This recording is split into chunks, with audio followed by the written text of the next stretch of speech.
Welcome. I'm Kinetic Symphony.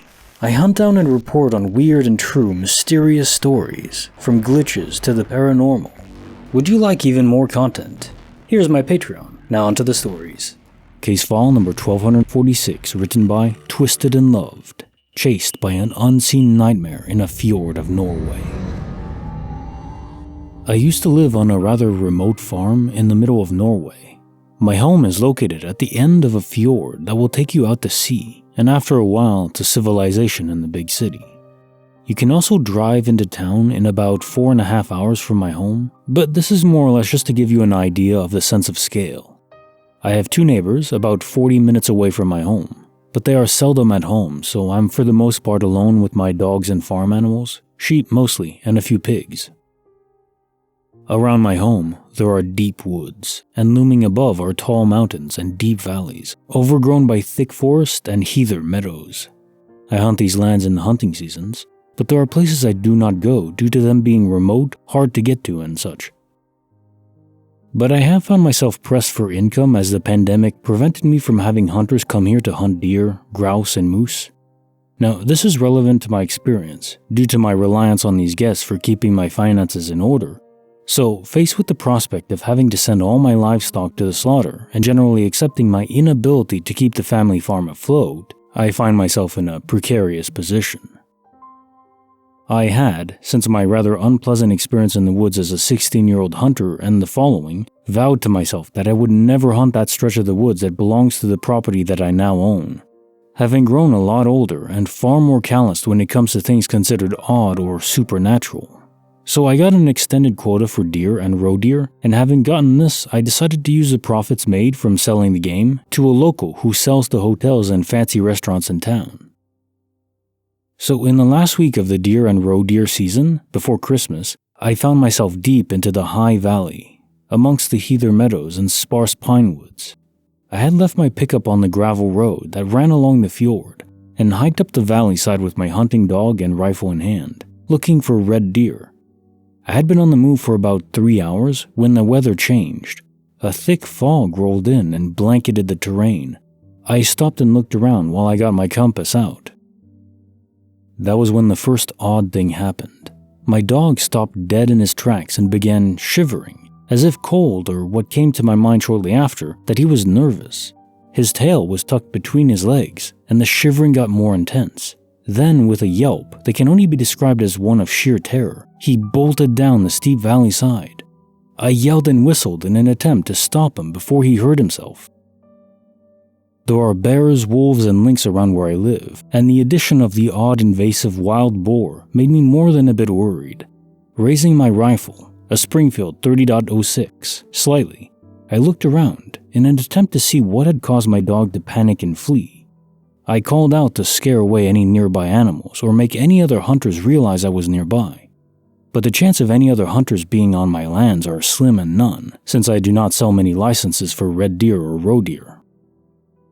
I got no response, and only the utter silence of the woods and meadows filled my ears. It was then that the sounds of labored breathing and something resembling the odor of pinewood resin mixed with wet fur that was very filthy. Anyone who has worked with sheep who graze outside and has had the unpleasant job of handling said animals will know how wet, filthy, and unkept wool will reek. At this moment, I felt a long-suppressed feeling of silent dread begin to creep into my bones. I started to back down the valley side, keeping a keen eye on the ground so as to not stumble, but also to look for any signs of whatever was lurking nearby. I hoped it was just my mind distorting the common sounds and smells of the woodland. Having put some 500 meters behind me, the sounds and smells still hung around. At that moment, I decided that I needed to warn whatever this thing was.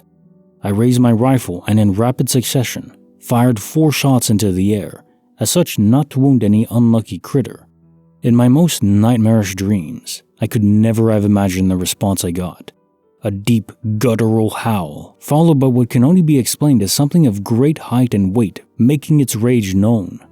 A stone the size of a rucksack came hurtling down, about 10 feet above my head, and landed with a great crash far down below. I am not ashamed to admit that at this moment, I soiled myself as I ran like a whipped hare down the steep valley side.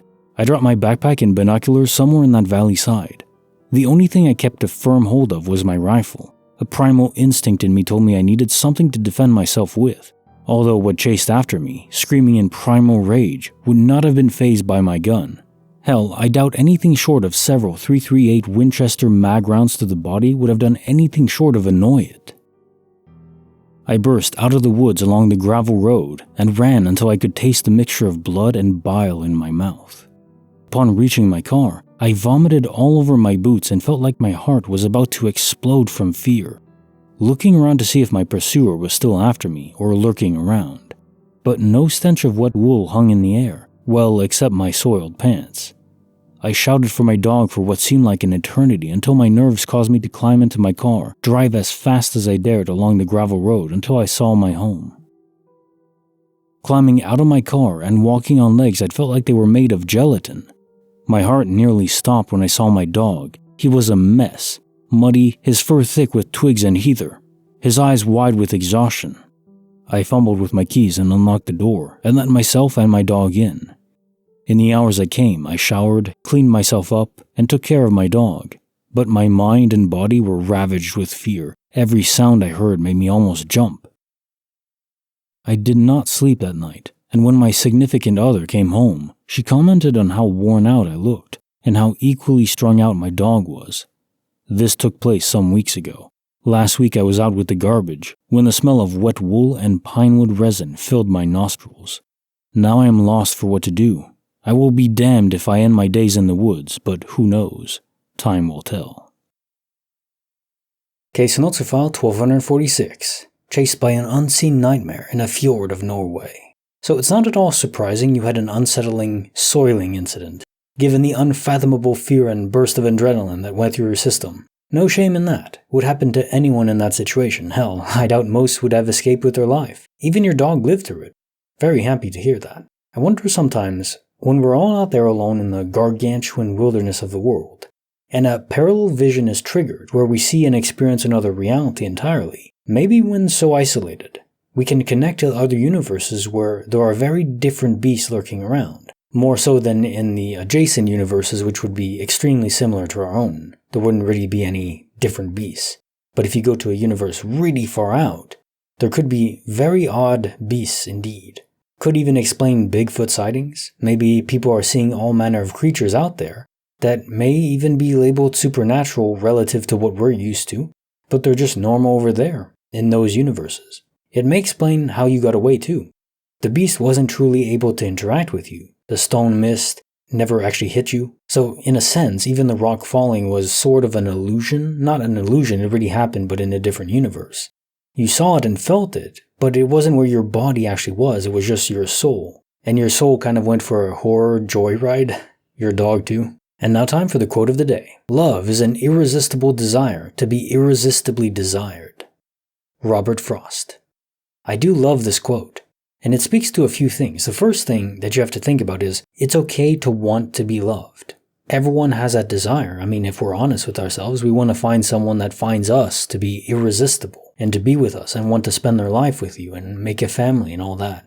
On the other side is, if you want that, you have to consider, how do you make yourself irresistible to someone else? You're never going to be irresistible to everyone. That's impossible. But if you want to be loved, you need to be worthy of love. And not worthy in like this cosmic moral sense, but just in the sense of pragmatism. What do people want? You know, if you're a guy, you want to be someone that is dependable, reliable, intelligent, mature, resourceful, someone who has accomplished stuff in life and enjoys having fun and doing adventurous things. I think most women would want that. And if you're a woman, similar traits, but also being kind, sweet. I think just being kind and sweet is the most amazing thing ever. Especially these days where so many people are bitter and unpleasant. No one wants to be around that. Embrace the fact that you want to be desired, but also work to be worthy of that desire. Like the video, subscribe, hit the bell. Kinetic Symphony signing off.